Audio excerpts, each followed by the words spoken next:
Selamat pagi Bu Yo dan teman-teman, perkenalkan kami dari kelompok 1.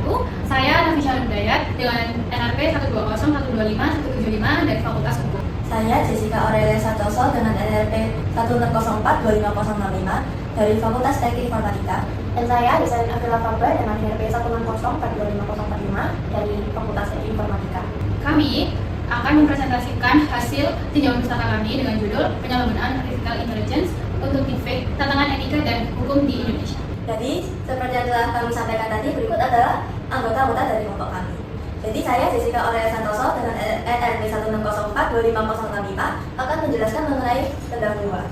Jadi, seiring dengan berkembangnya zaman, teknologi-teknologi yang kita gunakan ini juga semakin canggih. Dan salah satu teknologi yang kita gunakan dalam kehidupan sehari-hari ini adalah Artificial Intelligence atau AI. Jadi, apa sih yang dimaksud dengan Artificial Intelligence atau AI? Menurut Hak Assignment, Artificial Intelligence ini merupakan kawasan penelitian, aplikasi, dan instruksi yang terkait dengan pemrograman komputer untuk melakukan hal yang menurut pandangan manusia ini adalah cerdas. Nah, jadi teknologi Artificial Intelligence ini telah mempengaruhi kehidupan kita, mulai dari pendidikan, lifestyle, hingga dalam bidang pekerjaan. Dengan berkembangnya teknologi Artificial Intelligence ini, juga muncullah tantangan-tantangan, yaitu salah satunya adalah penyalahgunaan Artificial Intelligence. Dan contoh yang paling populer di sini akan kami bahas adalah penyalahgunaan deepfake. Next. Jadi, apa sih yang dimaksud dengan deepfake? Jadi, deepfake ini merupakan tindakan untuk memanipulasi foto, gambar, atau audio hingga terlihat nyata, padahal sebenarnya berupa fiktif. Nah, pada awalnya deepfake ini hanya digunakan dalam industri perfilman, tetapi seiring dengan berkembangnya zaman, deepfake lebih banyak disalahgunakan untuk hal-hal yang berbau negatif hingga berpotensi untuk menyebabkan tindakan kriminalitas seperti penyebaran hoax, blackmailing, dan pelanggaran privasi. Nah, deepfake sendiri ini juga berkembang dengan sangat pesat dan aksesnya sangat mudah. Apalagi deepfake ini menjadi populer dalam kurun waktu 5-6 tahun terakhir. Karena deepfake yang populer ini membuat masyarakat di Indonesia merasa resah dan takut jika ada berita-berita yang tidak sesuai dengan aslinya. Nah, di Indonesia sendiri belum ada UU yang pasti mengenai penyalahgunaan deepfake. Jadi UU yang hanya didasari ini merupakan UU ITE saja. Nah, oleh karena itu, isu atau problem mengenai penyalahgunaan deepfake ini harus diberi perhatian publik agar masyarakat bisa menjadi lebih waspada terhadap penyalahgunaan teknologi deepfake. Selain itu, hukum di Indonesia ini juga perlu dibuat khusus untuk mengatur penyalahgunaan deepfake agar hukumnya menjadi lebih jelas. Selanjutnya saya juga akan menjelaskan sedikit mengenai isi berbasis data. Jadi metode analisis yang kami gunakan di sini adalah metode analisis tinjauan pustaka. Dari tinjauan pustaka ini adalah satu kegiatan untuk mereview literatur atau jurnal atau artikel yang telah dibuat oleh peneliti sebelumnya yang juga terkait dengan topik yang akan kita bahas. Jadi dalam tinjauan pustaka ini kita tidak memerlukan banyak data yang berada di lapangan, tetapi kita bisa mengambil data-data atau hasil penelitian dari literatur sebelumnya untuk menjawab solusi dan permasalahan dari topik kita kali ini. Oke, selanjutnya saya Desain Avila Faber dengan NRP 160-42505 akan sedikit menjelaskan mengenai 5 langkah operasional dalam membuat tinjauan pustaka. Sebelum kita research di sumber, kita perlu tahu dulu, kita perlu identifikasi kata kunci apa sih yang terkait sama topik penelitian kita. Kenapa kok kita harus tahu kata kuncinya dulu? Biar nanti waktu kita mulai pencarian itu nggak makan banyak waktu. Jadi proses pencarian itu lebih bisa efisien dan kita bisa lebih fokus waktu research. Nah, yang kedua itu adalah menemukan literatur tentang suatu topik dengan berkonsultasi dengan berbagai jenis bahan dan basis data. Nah, ini kita udah mulai masuk ke dalam waktu kita kayak nyari sumbernya, kita udah mulai review apa yang mau kita pakai. Contohnya kayak kita udah mulai cari jurnal, artikel, misalnya di Google Scholar ataupun di website lainnya. Tapi semakin banyak sumber yang kita pakai itu semakin bagus karena kayak wawasan kita tentang topik itu kan semakin luas. Nah, di langkah ini waktu kita udah dapat nih topik-topiknya di sumber-sumber yang kita pilih tadi yang mau kita pakai yang mana, kita ada beberapa sumber tuh. Nah, kita nggak bisa langsung asal input aja, kita tetap harus evaluasi sama milih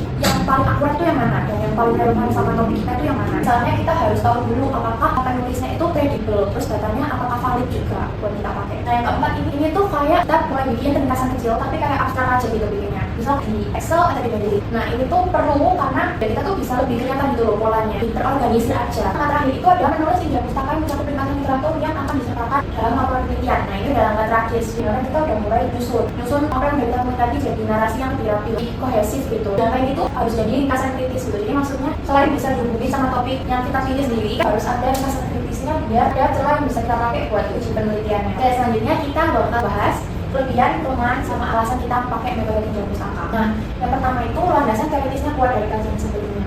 Jadi waktu kita milih tiga pustaka ini, kita ini udah ada teori dari kajian sebelumnya. Jadi data yang kita pakai ini tuh kredibel dan valid. Jadi kita punya argumen yang valid dan juga yang udah teruji sebelumnya. Yang kedua itu kita bisa bandingin isu lama sama teman kita ini buat kita bisa nemuin solusi yang lebih beragam dan juga inovatif. Nah, selanjutnya kita akan bahas kelemahannya dari tiga pustaka ini. Jadi yang pertama itu keterbatasan informasi untuk topik baru. Itu maksudnya kalau misalnya topik yang terbaru itu mungkin memang informasinya kurang lengkap karena belum se-up to date itu. Walaupun memang ada beberapa kemungkinan tidak ada buat topik yang baru, tapi itu biasanya akurasinya masih rendah. Yang kedua itu literatur lama kurang relevan dengan perkembangan. Maksudnya ini juga keterbalikannya dari yang pertama. Jadi kalau misalnya itu topiknya udah lama banget dan nggak ngikuti perkembangan zaman kayak media sosial sekarang, itu kita harus bisa filter apakah itu masih akurat atau enggak. Terus yang ketiga itu ada alasan kita menggunakan metode ini. Jadi di sini tuh intinya kita menggunakan metode pinjam pustaka ini karena kita merasa kita lebih mampu untuk mengolah data dengan metode ini. Kenapa? Karena data online di internetnya itu udah banyak dan lebih mudah diakses. Jadi kayak aksesibilitasnya tuh lebih tinggi buat kita research tentang topik yang kita bahas ini. Terus juga nggak makan waktu banyak. Semisal kita melakukan metode survei untuk terjun langsung ke lapangan, itu pasti bakal lebih makan waktu banyak. Karena kita perlu nunggu waktu juga kalau misal mau survei, kayak nunggu waktu respon dari korespondennya ini. Ini juga menyimpan banyak waktu buat kita itu bisa lebih fokus buat belajar mendalam sama tinjau ulang. Pada terjun langsung ke lapangan, kita bisa lebih pakai waktu itu buat analisa lagi lebih dalam. Saya Nafisha Hidayat dengan RP 120 125 175. Saya akan menjelaskan hasil tinjauan pustaka kelompok kami. Yang pertama, definisi dan karakteristik deepfake. Deepfake adalah teknologi yang memasukkan audio, video, atau gambar yang dibuat dengan kecerdasan AI yang tujuannya untuk membuat konten palsu tapi tampak asli. Contohnya, AI digunakan untuk mengubah suara, wajah, atau ucapan seseorang sehingga hasilnya bisa membuat seseorang terlihat melakukan atau mengatakan sesuatu yang tidak pernah dilakukan. Yang kedua, dampak etika dari deepfake. Deepfake bisa menimbulkan berbagai masalah etika yang merugikan masyarakat. Yang pertama, pelanggaran privasi dari wajah, suara, atau gambar seseorang dipakai tanpa izin. Yang kedua, konten palsu berbahaya, bisa digunakan untuk pornografi palsu atau disinformasi politik yang melanggar moral. Yang ketiga, masalah tanggung jawab, sulit menentukan siapa yang harus bertanggung jawab atas perbuatan dan penyebaran deepfake. Yang ketiga, upaya pemerintah deepfake apa ya? Yang pertama, menegakkan etika AI seperti transparansi dan tanggung jawab dan dalam penggunaan teknologi. Yang kedua, menyiapkan kebijakan dan regulasi untuk melindungi masyarakat dari penyalahgunaan deepfake. Undang-undang khusus tentang deepfake ada apa tidak ya? Yang pertama, ada UU ITE nomor 11 tahun 2008. Isinya melarang penyebaran informasi palsu, fitnah, atau pencemaran nama baik di dunia maya. Bisa diterapkan pada kasus deepfake yang menipu atau merusak reputasi orang lain.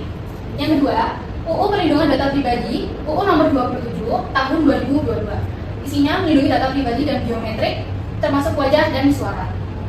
Dan penggunaan data tanpa izin bisa melanggar hukum dan dapat dituntut secara pidana atau perdata. Ada 5 dampak sosial dan kepercayaan publik akibat deepfake. Yang pertama, menurunkan kepercayaan publik terhadap media digital karena sulit membedakan yang mana yang asli dan hasil rekayasa AI. Yang kedua, lembaga informasi jadi diragukan masyarakat bisa kehilangan kepercayaan pada berita atau konten online. Yang ketiga, menghambat kemajuan teknologi karena rendahnya kepercayaan membuat masyarakat enggan menerima perkembangan AI. Yang keempat, merugikan korban secara nyata seperti kerugian ekonomi, rusaknya reputasi, dan trauma psikologis. Yang kelima, yang terakhir, pelaku sering sulit ditangkap, sementara dampaknya pada korban sangat besar. Jadi, dari sisi komunikasi, deepfake bisa menurunkan kepercayaan masyarakat terhadap media digital saat seseorang sulit membedakan mana informasi asli dan mana yang palsu. Kepercayaan pada lembaga informasi pun menurun. Akibatnya, masyarakat bisa ragu terhadap perkembangan AI dan akhirnya tertinggal dalam kemajuan teknologi. Deepfake juga tergolong tindakan kejahatan karena sangat merugikan korban baik secara ekonomi, nama baik, maupun psikologis. Yang lebih parah, pelaku sering tidak tertangkap sementara korban menanggung dampaknya.